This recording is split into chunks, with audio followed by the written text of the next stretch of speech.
नाथेति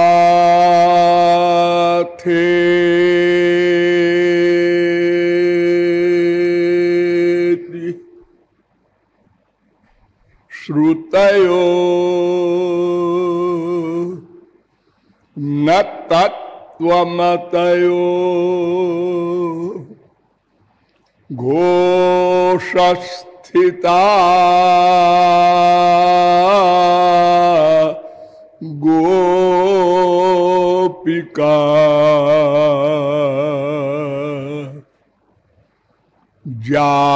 जारिण्य कुल जाति धर्म विमुखा अध्यात्म भावं ययुः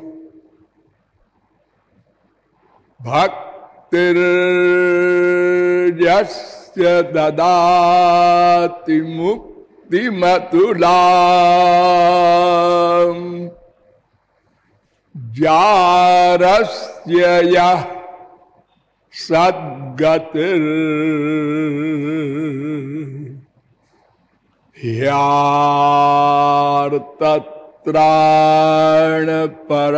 ह्यार्तत्राणपरायणो हे भगवान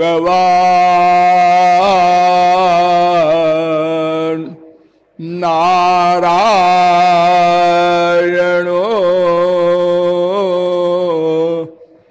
मे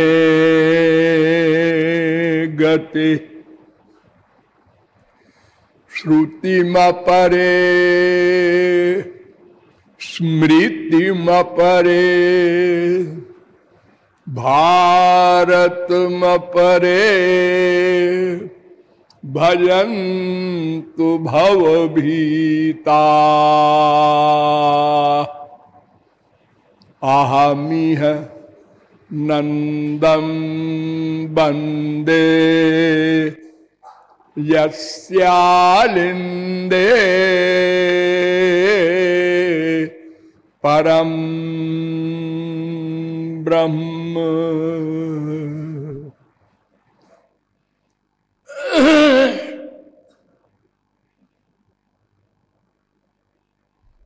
नमः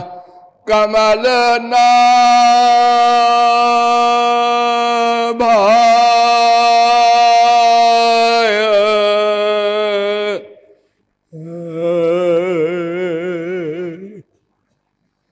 नमः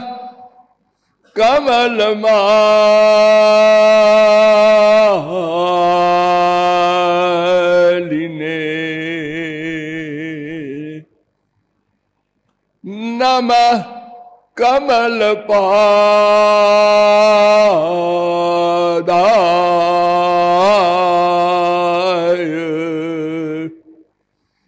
नमस्ते कमले क्षण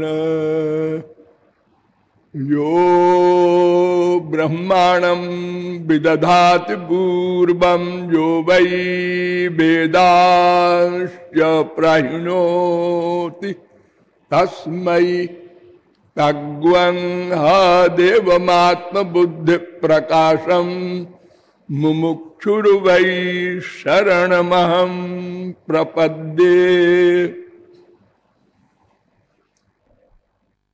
जगत कर्ता जगत भरता जगत धरता जगदीश्वर भक्ति तत्व जिज्ञासु जीवात्माओं,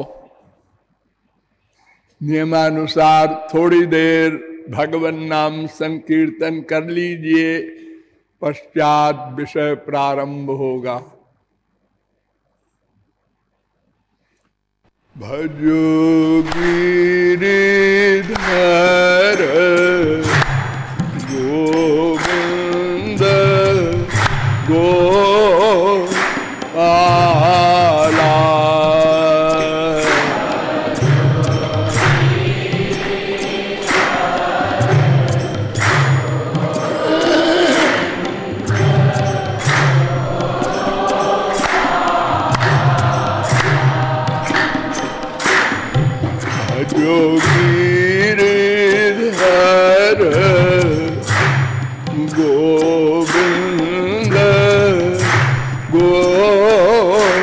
पाला।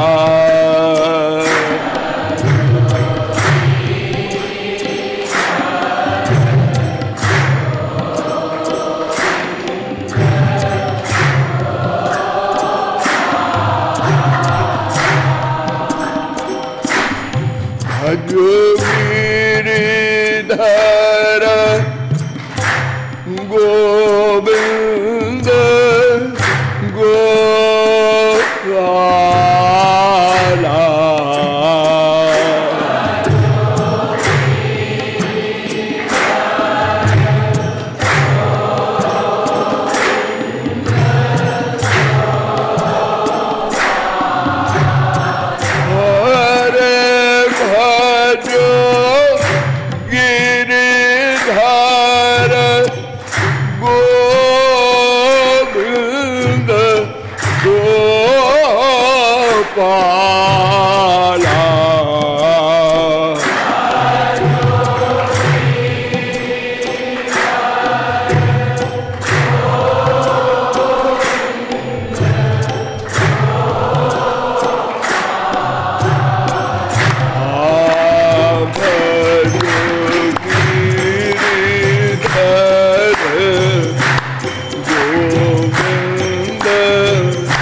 बिहारी लाल की।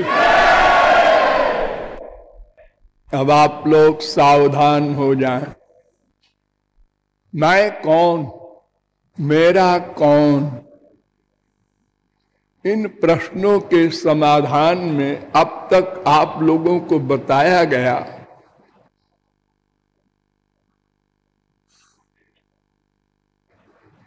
कि भगवान की सृष्टि में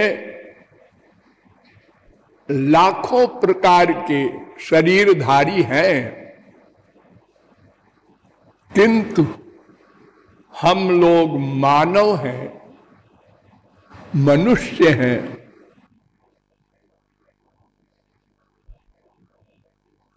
अतएव इस देह का महत्व रियलाइज करना चाहिए और इन दोनों प्रश्नों को हल करना चाहिए।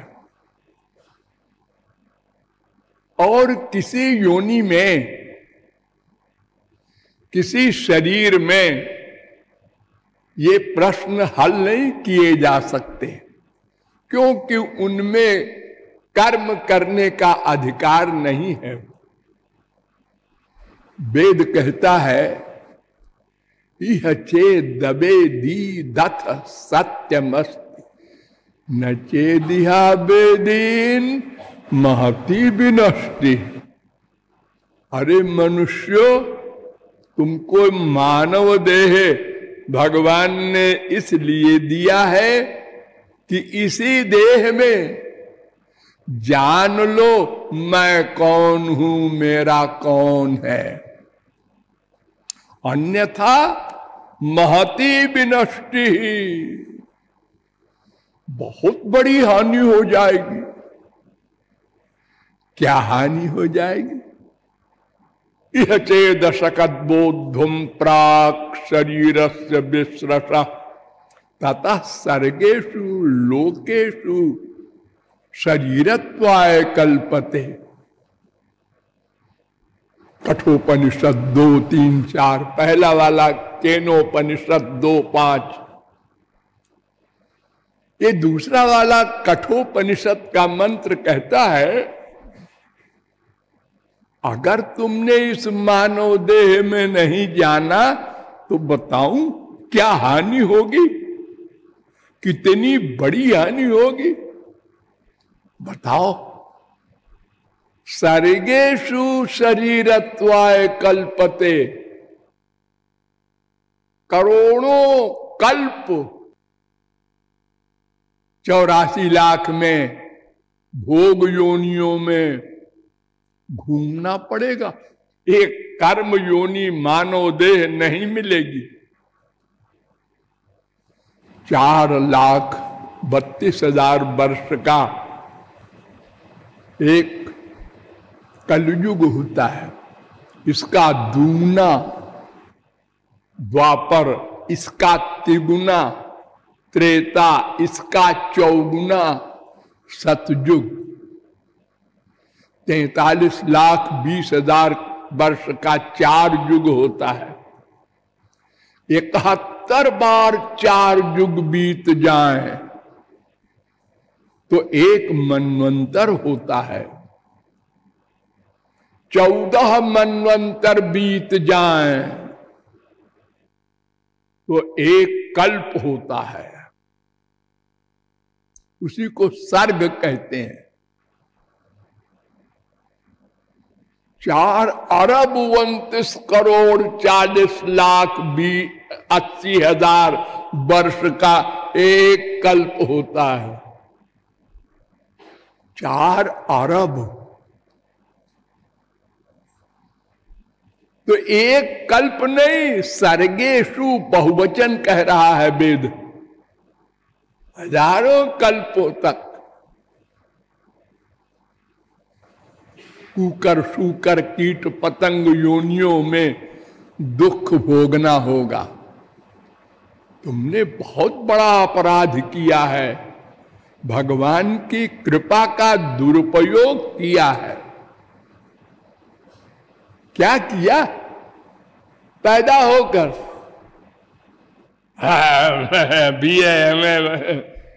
इसके बाद क्या किया? एक ब्याह किया, विषय भोग किया, 2, 4, 10, 20 बच्चे हुए, नाती पोते हुए, और क्या किया? 1 करोड़ 2 करोड़ 10 करोड़ कमाया, और फिर क्या हुआ? फिर मर गए। इसीलिए मानव देह दिया था। तुमसे अच्छे तो पशु हैं।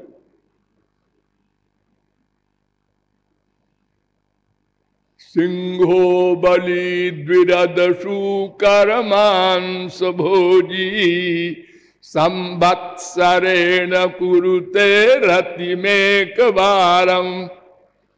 शेर सबसे बलवान, जो हाथी और शूकर आदि का मांस खाता है, लेकिन साल में एक बार विषय भोग करता है। और तुम मनुष्य हो बड़े बुद्धिमान, सोचो कहाँ हो? वो केवल मांस खाता है बिना पकाया, और तुम सोचो क्या करते हो? जो भगवान ने तुमको दिया है, अन्न फल तरकारी आदि, उसको भी तल के भून के मसाले छोंक के बर्बाद करके विटामिन प्रोटीन वो मजा आ गया। इसीलिए तुमको मानव देह मिला। अरे 4 दिन में ये मानव देह छिन जाएगा। अगर तुम 100 बरस भी जियोगे, मान लिया, तो देखत ही आई बिरुधाई। देखते देखते ये पैदा हुआ, ये चलने दौड़ने लगा, ये जुआवस्था आई, 8-10 साल में ढलने लगा, बुढ़ापा आया, चल गया, आज वो चला गया। बहुत से बूढ़े बैठे हैं, सोचे कितनी जल्दी आ गया बुढ़ापा, कभी सोचा नहीं था। और फिर बुढ़ापा आवे ये कोई श्योरिटी नहीं।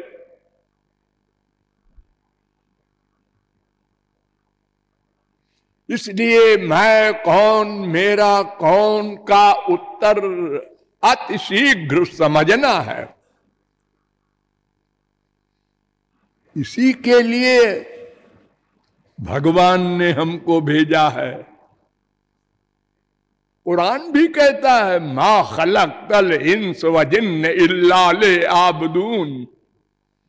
हमने इंसान को खुदा की इबादत के लिए भेजा है। ये इंद्रियों के विषय भोग के लिए नहीं भेजा।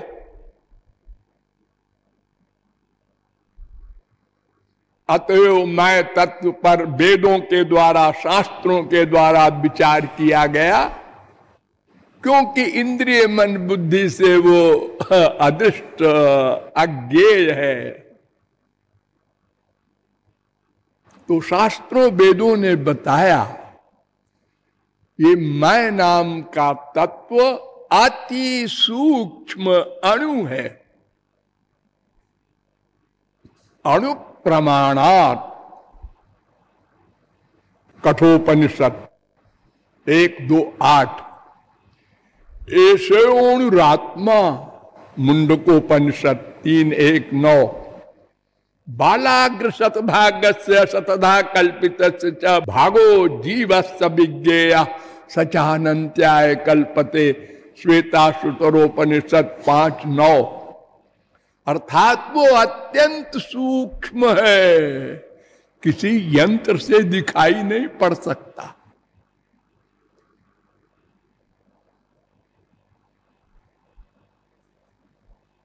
नंबर 2, वो सबके हृदय में रहता है। मैं उसका स्थान भी बताया वेदों ने।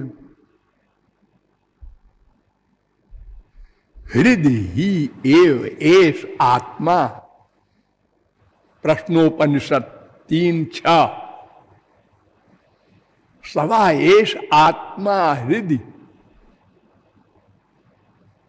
छांदोग्योपनिषद 8-3-3।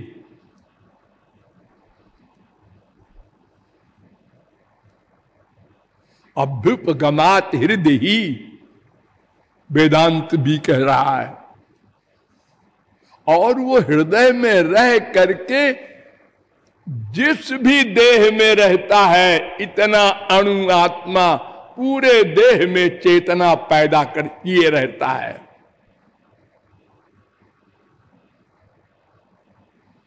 आलोमभ्य आनखेभ्य, छांदोग्योपनिषद 8-8-1। ये मंत्र कौशिकी उपनिषद में भी है, 4थे अध्याय का 20वां मंत्र। सारे शरीर में आलोमभ्य आनखेभ्य, नाखून से लेकर सिर तक।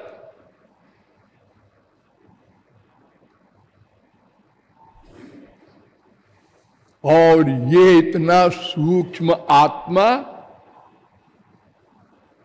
ज्ञान स्वरूप भी है, ज्ञाता भी है, स्प्रष्टा, श्रोता, घ्राता, मंता, बोधा, कर्ता, भोक्ता, विज्ञानात्मा, इतने सारे सब गुण हैं इसमें। इतना सूक्ष्म होते हुए ये अणु वेद कहता है भगवान का अंश है, उनकी शक्ति है। भगवान से शक्ति का भेदा भेद संबंध हुआ करता है, अर्थात कुछ अंश में अभेद है, अधिक अंश में भेद है। भगवान भी चेतन है, हम भी चेतन हैं, बराबरी। भगवान भी सदा से है, हम भी सदा से हैं। भगवान हमसे सीनियर नहीं है, ये सही है, वो हमारा पिता है, हम उसके बालक हैं, वो हमारा पालक है। लेकिन आयु के मामले में दोनों सनातन हैं।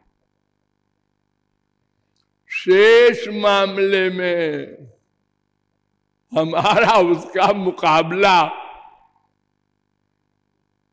इतना असंभव है जो शब्दों में बताया नहीं जा सकता। एक अनंत और एक इतना अल्प जिसकी कल्पना न की जा सके। हर वस्तु में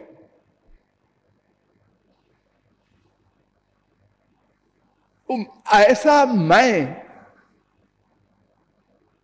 जिसको वेद बता रहा है, जिसका अंश है, वो इस मैं का मेरा है। उसके अतिरिक्त एक तत्व और है, माया, जिसका ये बनाया संसार है।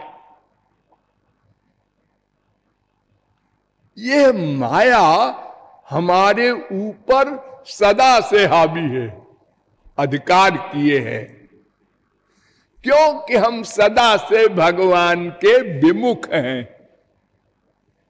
एक एक शब्द पर ध्यान देना, सदा से बोल रहा हूं, ऐसा न समझ लेना एक दिन विमुख हो गए थे।